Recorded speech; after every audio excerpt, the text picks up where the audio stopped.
It was the design of Angelo Ricci and Joe Zanuck and Manuel Silva to call him the Terrible Old Man. This old man dwells all alone in a very ancient house on Water Street near the sea, and is reputed to be both exceedingly rich and exceedingly feeble, which forms a situation very attractive to men of the profession of Messrs. Ricci, Zanuck, and Silva, for that profession was nothing less dignified than robbery.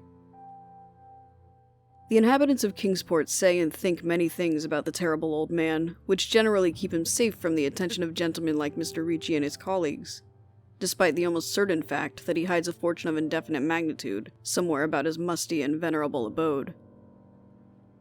He is, in truth, a very strange person, believed to have been a captain of East India clipper ships in his day, so old that no one can remember when he was young, and so taciturn that few know his real name.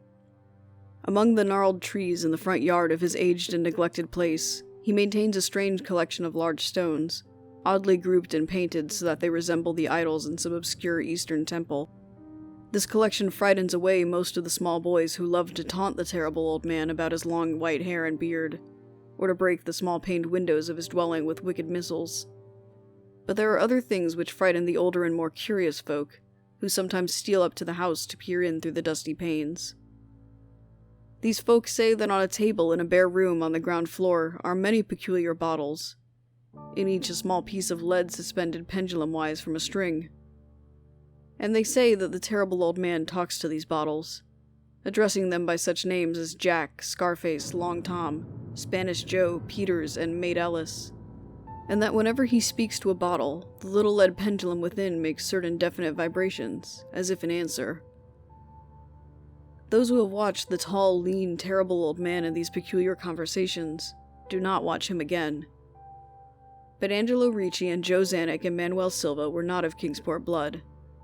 They were of that new and heterogeneous alien stock which lies outside the charmed circle of New England life and traditions, and they saw in the Terrible Old Man merely a tottering, almost helpless graybeard who could not walk without the aid of his knotted cane, and whose thin, weak hands shook pitifully.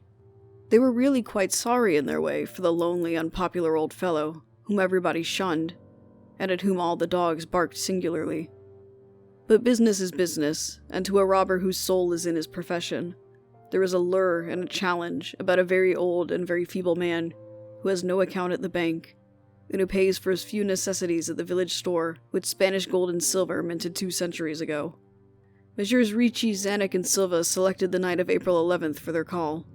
Mr. Ricci and Mr. Silva were to interview the poor old gentleman, whilst Mr. Zanuck waited for them in their presumable metallic burden, with a covered motor car in Ship Street, by the gate in the tall rear wall of their host's grounds. Desire to avoid needless explanations in case of unexpected police intrusions prompted these plans for a quiet and unostentatious departure. As prearranged, the 3 adventurers started out separately in order to prevent any evil-minded suspicions afterward. Messrs. Ricci and Silva met in Water Street by the old man's front gate, and although they did not like the way the moon shone down upon the painted stones through the budding branches of the gnarled trees, they had more important things to think about than mere idle superstition. They feared it might be unpleasant work making the Terrible Old Man loquacious concerning his hoarded gold and silver, for aged sea captains are notably stubborn and perverse. Still, he was very old and very feeble, and there were 2 visitors. Messrs. Ricci and Silva were experienced in the art of making unwilling persons voluble, and the screams of a weak and exceptionally venerable man can be easily muffled. So they moved up to the one lighted window and heard the Terrible Old Man talking childishly to his bottles with pendulums. Then they donned masks and knocked politely at the weather-stained oaken door. Waiting seemed very long to Mr. Zanuck, as he fidgeted restlessly in the covered motor car by the Terrible Old Man's back gate in Ship Street. He was more than ordinarily tender-hearted, and he did not like the hideous screams he had heard in the ancient house just after the hour appointed for the deed. Had he not told his colleagues to be as gentle as possible with the pathetic old sea captain? Very nervously he watched that narrow oaken gate in the high and ivy-clad stone wall. Frequently he consulted his watch and wondered at the delay. Had the old man died before revealing where his treasure was hidden? And had a thorough search become necessary? Mr. Zanuck did not like to wait so long in the dark in such a place. Then he sensed a soft tread or tapping on the walk inside the gate, heard a gentle fumbling at the rusty latch, and saw the narrow, heavy door swing inward. and in the pallid glow of the single dim street lamp, he strained his eyes to see what his colleagues had brought out of that sinister house which loomed so close behind.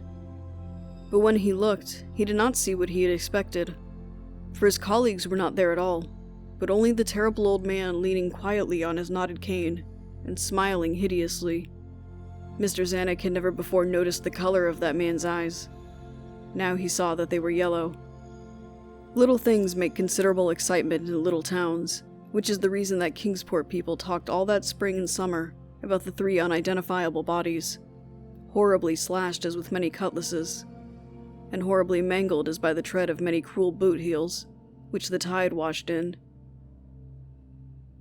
And some people even spoke of things as trivial as the deserted motorcar found at Ship Street, or certain especially inhuman cries, probably of a stray animal or migratory bird, heard in the night by wakeful citizens. But in this idle village gossip the terrible old man took no interest at all. He was by nature reserved, and when one is aged and feeble one's reserve is doubly strong. Besides, so ancient a sea captain must have witnessed scores of things much more stirring in the far-off days of his unremembered youth.